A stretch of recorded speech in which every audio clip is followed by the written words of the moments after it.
আমি ভাঙড়ের বিধায়ক হিসাবে আইএসএফ এর আমি চেয়ারম্যান হিসাবে আপনাদের জানিয়ে রাখতে চাই, মমতা ব্যানার্জি এই পশ্চিম বাংলার ভোটারদের জন্য মুখ্যমন্ত্রী হিসাবে এদের হয়রানি বন্ধের জন্য যা ব্যবস্থা নেবে আমি চেয়ারম্যান আমি তাই সমর্থন করব। তৃণমূল যেমন ছিল বিজেপি থেকে সাপোর্ট করেছিল, সেই বিজেপি আজকে 17 বছর পরে এসে 17 বছর কি 16 বছর পরে এসে কি বলছে বলে দিয়েছি।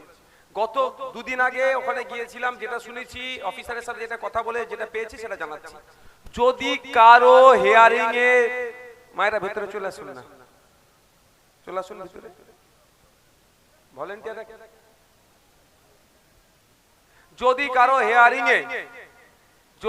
হিয়ারিং এ নাম বাদ পড়ে, ধরে নিচ্ছি আমি ধরবো, আমার বিশ্বাস কারো নাম বাদ পড়বে না, because of article 326 our constitutional right.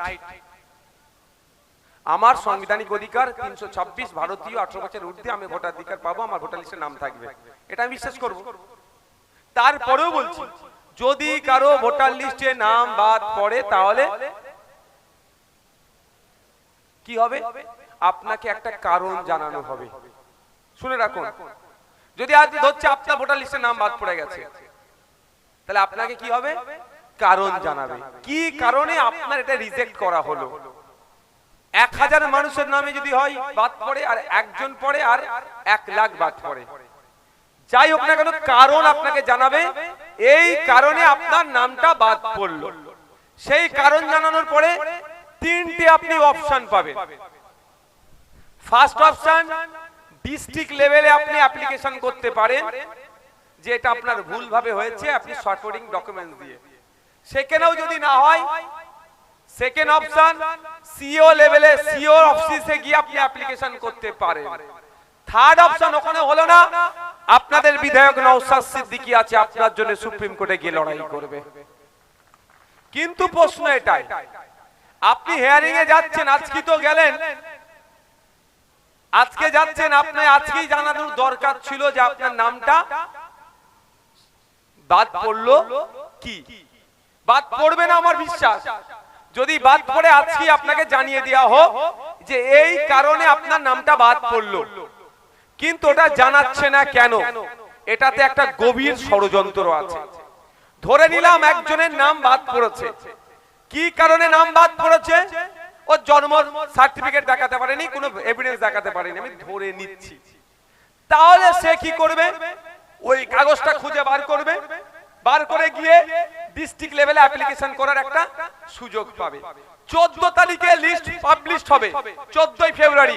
আর 10ই ফেব্রুয়ারি যদি আপনাকে বলা হয়, সবাইকে 10ই ফেব্রুয়ারি যদি বলা হয় যে তোমাদের এতজনের নাম বাদ পড়েছে, তাহলে তখন হুড়োহুড়ি করবেন, হই হই করবেন, না নির্দিষ্ট জায়গায় গিয়ে আবার অ্যাপ্লিকেশন করে নামটা আনবেন? এখানে একটা বড় রহস্য আছে। এই রহস্যের কথা বিজেপিও বলছে না, তৃণমূলও বলছে না। কারণ কি, এরা মিলে মিশে একাকার হয়েছে আপনাকে আমাকে বোকা বানানোর জন্য। আর এটা বলে যাচ্ছি, ওয়াকফ মানবো না করতে করতে যেভাবে ওয়াকফটাকে মেনে নিয়েছে, আর এই মমতা ব্যানার্জি এসআইআর এর নামে বিপদ পশ্চিম বাংলায় ডেকে নিয়ে এসে, যেটাও মাথায় রাখবেন, মিলিয়ে নেবেন। আজকে ওই বিডিও অফিসে গিয়ে গেট ঠেলাঠেলি তো নাটক, ওইগুলো নাটক মিলিয়ে নেবে। এই মমতা ব্যানার্জি সমস্তটাই নাগপুরের আরএসএস এর কথা শুনে চলছে, এটা মাথায় ঢুকিয়ে নেবেন আপনারা। তাহলে আপনার আমার যদি কারো রিজেক্ট হয়, আমাকে তো জানাবে, নির্বাচন কমিশন বলছে। আমি বলছি তাহলে এতটা জানিয়ে দিচ্ছেন না কেন? নির্বাচন কমিশনের অফিসাররা বলছেন যে আমরা বারবার ডিস্ট্রিক্টকে বলছি যাদের রিজেক্ট হয়ে যাচ্ছে দরকার লাগলে সাথে সাথে জানিয়ে দাও, তাও জানাচ্ছেন না কেন? বিডিও অফিসটা কন্ট্রোল করে কে? নির্বাচন কমিশন, ভারত সরকার না পশ্চিমবঙ্গ সরকার? বুঝতে পারছেন? কন্ট্রোল করে পশ্চিমবঙ্গ সরকার, স্টাফ গুলো পশ্চিমবঙ্গ সরকারের। সুতরাং কোন জায়গা থেকে একটা থ্রেট বা ভয় দেখিয়ে রাখা হয়েছে যে এখন ঘোষণা করবে না। বুঝতে পারছেন? তাহলে ক্ষতিটা কে বেশি করতে চাইছে? বিজেপি তো করতে চাইছেই, কিন্তু বিজেপির সাথটা কে দিচ্ছে? এই তৃণমূল দিচ্ছে। ওই জন্যই নওশাদ সিদ্দিকী বিজেপি আর তৃণমূলের এই নোংরামিটা এক্সপোজ করে দেয়, তাই নওশাদ সিদ্দিকী দোষী হয়ে যায়। নওশাদ সিদ্দিকী নামে নওশাদ সিদ্দিকী কি করছে এগুলো ধরতে গিয়েছিলাম, তো অ্যাকচুয়াল রহস্যটা ধরতে হবে না। এখন আমার বুকে একটু বল এসেছে, কেন বলুন তো? যে আমাকে যদি বাতিল করে দেয় ভোটার লিস্টে নাম, আমার কাছে একটা কাগজ আসবে কেন কি কারণে আমাকে বাতিল করেছে, বুকে বল থাকবে না? আমরা কেউ কি কাঁটাতার পার করে এসেছি নাকি? আমরা কি বিদেশি নাগরিক নাকি? যে কারণেই বাতিল করুক না, যদি করে আমি বলছি করবে না, আমার আশা করবে না, আইন বলছে করবে না, তারপরেও বদমাইশি করে যদি করে আমাকে কারণটা দেখাচ্ছে, আমি একটু হলেও বুকে বল পেয়েছি, ওই কারণটাকে আমি চ্যালেঞ্জ করে প্রথম দু জায়গায় যেতে পারি, ডিস্ট্রিক্টে, সিএওতে। দু জায়গায় যদি রিজেক্ট হয়, তারপরে তো আপনাদের বিধায়ক আছে শুধু ভাঙড়ের মানুষের জন্য নয়। যদি আজ থেকে কেউ বলে ভাঙড়ের বিধায়ক কি বলছে কি করছে, আপনারা বলবেন আমাদের বিধায়ক শুধু ভাঙড়ের নয়, রাজ্যের মানুষের জন্য লড়াই করছে। রাজ্যের মুসলমান, দলিত, আদিবাসী, রাজ্যের ভোটারদের জন্য লড়াই করছে, এটা জোর গলায় আপনারা বলবেন। এই নাটকটা তাহলে চলছে, বুঝতে পারছেন? প্রথমে তাহলে 1000 কম্পিউটার অপারেটর না দিয়ে আমাদের ক্ষতি করলো। দ্বিতীয়, ডোমিসাইল সার্টিফিকেট যেটা ইস্যু করে দিলে দুয়ারে সরকারের মতো ক্যাম্প করে দিক, যারা যারা আপনার কি বলবো এটাকে হিয়ারিং এ ডাক পড়েছে, অন্য কোনো সার্টিফিকেটের দরকার নেই, কোনো কাগজের দরকার নেই, বিডিও স্যারের, এসডিও স্যারের ডোমিসাইল সার্টিফিকেটের যার অথরিটি দিয়ে দিক, সার্টিফিকেট দিয়ে দিক, নিয়ে হাজির হবে। কিন্তু সার্টিফিকেট দেওয়ার রাইট দিয়ে রেখেছে তো পশ্চিমবঙ্গ সরকার, এটাও আগে জানতে হবে। তাহলে 3 নম্বর কি হলো, নোটিশটাও এখন চেপে রাখছে, বলছে তাহলে কোটি কোটি নাম বাদ হয়ে যাবে, বলছে তো মাইকে তৃণমূলের নেতারা। আর আমি বলছি কেন বাদ হবে? আমার প্রশ্ন, কেন বাদ হবে? যখন আমি কথা বলেছি, হাসি মুখে কথা বলেছি অফিসারের সাথে, কিন্তু আসবার সময় এটাও হাসি মুখে বলে এসেছি যে আমরা যদি একটা লোকের নাম বাদ পড়ে বৈধ ভোটারের, তাহলে কিন্তু আপনার বিরুদ্ধে কোর্টে যাব, আপনাকেও কোর্টে টেনে নিয়ে যাব। আর অলরেডি গিয়ে বসে আছি কোর্টে, বাদ পড়বে এখান থেকে ধরে টেনে নিয়ে যাব আইনের মাধ্যমে। কি বলছি বুঝতে পেরেছেন? ডোমিসাইল সার্টিফিকেটটা ইস্যু করছে না, এবার সাপ হয়ে কামড়াচ্ছে কে, ওজা হয়ে ঝাড়ছে, বুঝতে পেরেছেন? 2026 এর ইলেকশনটাকে এসআইআর দিয়ে পার করবে। বিজেমূল এটা পুরো ঠিক করে নিচ্ছে, বিজেপি আর তৃণমূল মিলে। আজকে যারা বিজেপি কে 2021 এ ভোট দিয়েছিল, আজকের দিনে তারা আর ভোট দেবে না, কারণ বুঝতে পেরে গেছে তৃণমূলের অত্যাচারের হাত থেকে বাঁচার জন্য বিজেপি কে যারা ভোট দিয়েছিল, এই তৃণমূল আর বিজেপি আলাদা নয়। তাহলে কি করতে হবে? এমন পারসেপশন তৈরি করো মুসলমানদের ভোটাধিকার কেড়ে নেব বলে আবার নতুন করে 2021 এ বলেছিল মুসলমানদের তাড়িয়ে দেব, ভোট দাও, বিজেপি ভোট নিল। এবার হচ্ছে ইস্যু হচ্ছে মুসলমানদের কাছ থেকে ভোটাধিকার কেড়ে নেব, এটা হচ্ছে ইস্যু। আর তৃণমূল কি বলেছিল? মুসলমানদেরকে রেখে দেব, 21 26 বলবে তোমার ভোটাধিকার আমি বাঁচিয়ে দেব। একটা কথাই জোর গলায় বলে যাচ্ছি, কারো অভিশাপে কোন বৈধ ভোটারকে বাতিল করার ক্ষমতা কারো নাই, কারো আশীর্বাদে কোন অবৈধ ভোটারকে বৈধ ঘোষণা করার ক্ষমতা কারো নাই। অর্থাৎ কারো অভিশাপ বা আশীর্বাদে ভোটাধিকার চলে যাবে বা থেকে যাবে, এটা মাথা থেকে সরিয়ে দেন। সংবিধানের অধিকার অনুযায়ী, অনুচ্ছেদ 326 অনুযায়ী আপনি আমি ভারতীয়, 18 বছরের ঊর্ধ্বে আপনার আমার বয়স, আপনার আমার ভোটদানের স্বাধীনতা আছে। এটাকে যদি কেউ কাটতে চায়, তার জবাব দেওয়ার জন্য কোর্ট আছে, কোর্টের মাধ্যমে বুঝে নেব, ছেড়ে কথা বলবো না। অযথা আমাদেরকে আতঙ্কিত করা হচ্ছে। আমি আবারও বলছি, আতঙ্কিত হবেন না। সমস্যা তৈরি করছে, মাথা ঠান্ডা রেখে সমাধান করতে হবে, অন্যথায় কি হবে? ভুল পদক্ষেপ নিলে ক্ষতি আমাদের হবে। আমরা যে ডেপুটেশন দিয়েছি, একটা প্রস্তাব রেখেছি ওখানে ডেপুটেশনে, কি যে আপনি আমি যে এসআইআর এর ক্যাম্পে যাচ্ছি তথা হিয়ারিং সেন্টারে যাচ্ছি, যা আপনাকে আমাকে কিন্তু রিসিভ দিচ্ছে না সব জায়গায়। গতকালকে বাসন্তীতে আমাদের নেতৃত্বরা দেখলাম লড়াই করে রিসিভের ব্যবস্থা করছে, কিন্তু লড়াই কেন করতে লাগবে? সারা রাজ্যের মানুষ যে আসছে, অ্যাপিয়ারেন্স হচ্ছে, অ্যাপিয়ার হচ্ছে যে আমরা হিয়ারিং এ এসেছি, তার প্রমাণপত্র হিসেবে তো পাচ্ছে না। তাই প্রমাণপত্র হিসাবে প্রত্যেককে রিসিভ দিতে হবে, এই দাবিটাও তুলে এসেছি। নওশাদ সিদ্দিকী কি করছে যদি বলে, বলবে নওশাদ সিদ্দিকী এটা করতে গিয়েছিল। ওখানে এখানে গিয়ে বললে তো সেই অর্থে নাও দিতে পারে, কেন তাদের নির্দেশনা সেইভাবে দিয়া নেই, কিন্তু যেখানে মূল মাথা সেখানে গিয়েছে। আর আপনাদের বলছি এই সমস্যা থেকে উতরাবার সহজ দুটো পন্থা।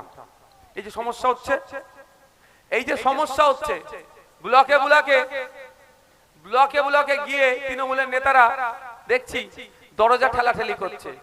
অফিস তো ভাই তোমাদের সরকারের, তোমাদের সরকারের অফিস, তুমিই যে ঠেলাঠেলি করছো। অফিসটা কার অফিস? পশ্চিমবঙ্গ সরকারের নয়, ওরাই তো সরকারে আছে, ওদের সরকারের অফিস, ওরাই যে ঠেলাঠেলি করছে। এটা পুরো নাটক করছে। ঠেলাঠেলি করতে লাগবে না, ঠেলাঠেলি আমরা বিরোধীরা করব, যদি করতে লাগে আমরা করব। আমরা তো সরকারে নাই। দুটো কাজ মমতা ব্যানার্জি করছে না, দুটো কাজ করলে এই সমস্যাটা অনেকটাই সমাধান হয়। আগে তো যা ভুল করেছে করেছে, এই মুহূর্তে দুটো কাজ দরকার। একটা হচ্ছে as chief minister all party meeting এর কল করুক, অর্থাৎ পশ্চিমবাংলা যত রাজনৈতিক দল আছে তাদের নেতাদেরকে ডাকুক, যে এই পরিস্থিতি কাটিয়ে উঠতে আমি এই এই পদক্ষেপ নিচ্ছি। যেমন আপনাদের বলে দিই, পেহেলগাঁওতে যে টেরর অ্যাটাক হয়েছিল জানেন তো, টেরর অ্যাটাকের পরে যে আমরা আক্রমণে যাব পাকিস্তানের সাথে, এইটা আলোচনা হয়েছিল।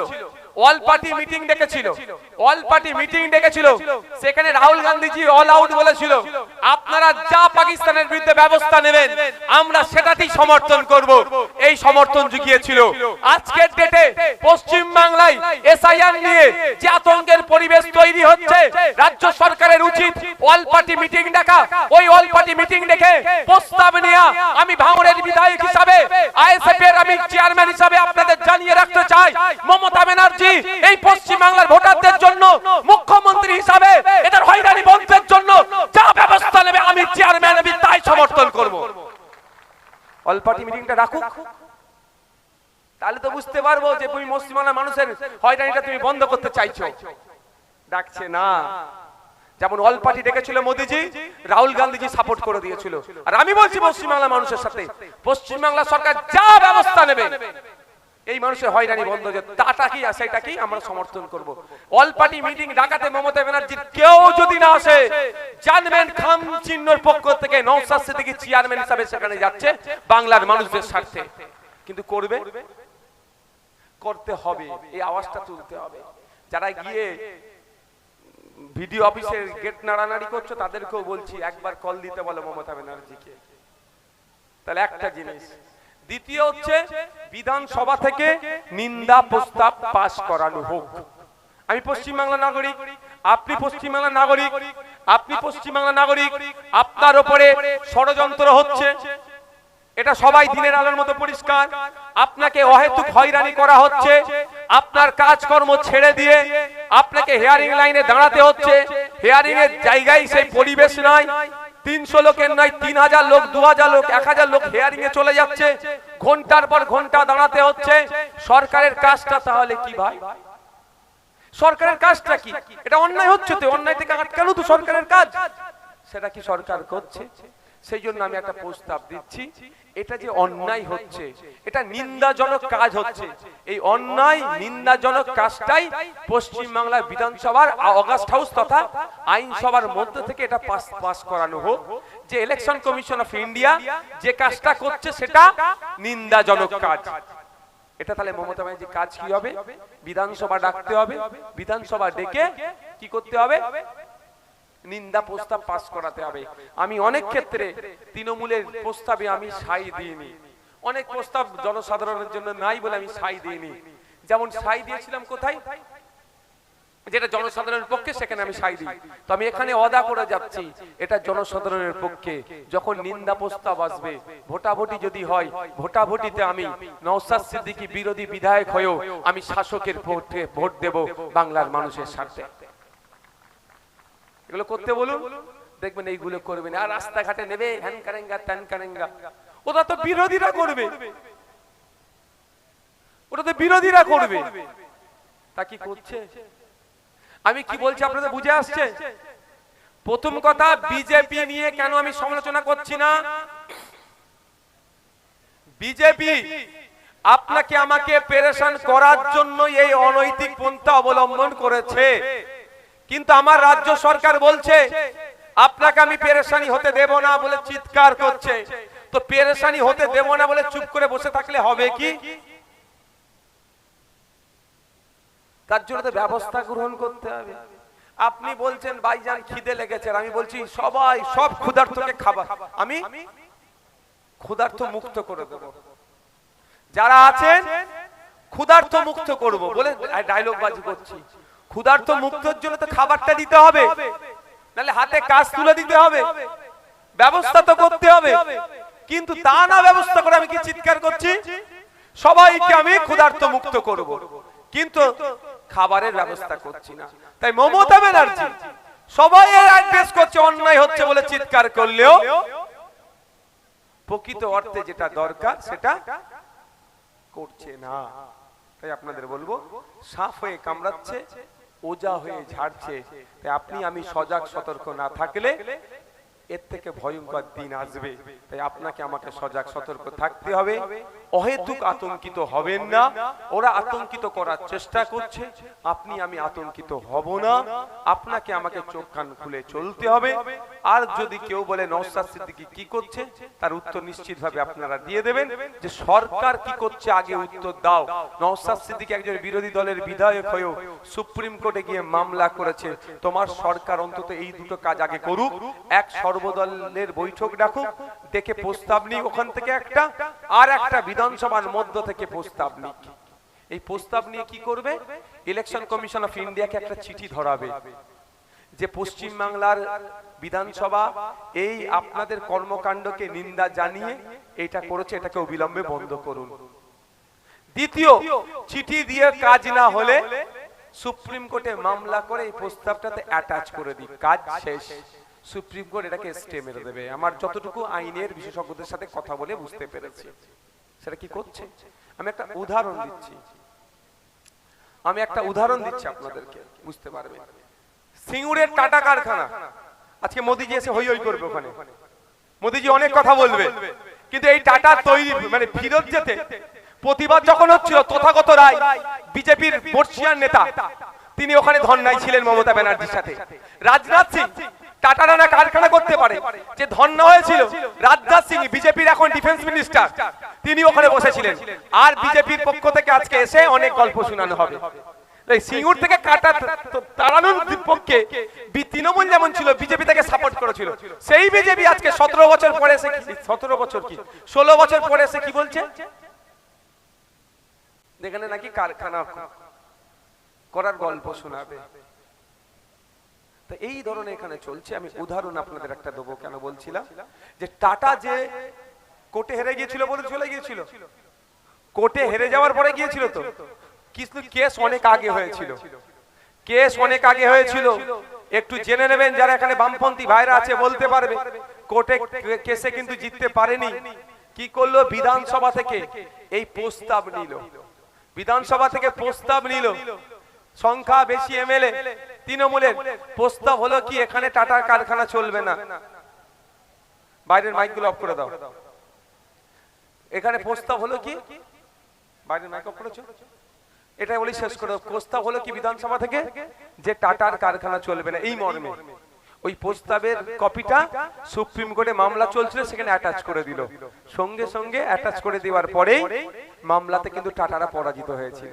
তাহলে একটা প্রস্তাবের গুরুত্বটা কতটা বুঝতে পেরেছেন? এটা মমতা ব্যানার্জি করবে না, বাইরে চিৎকার করবে।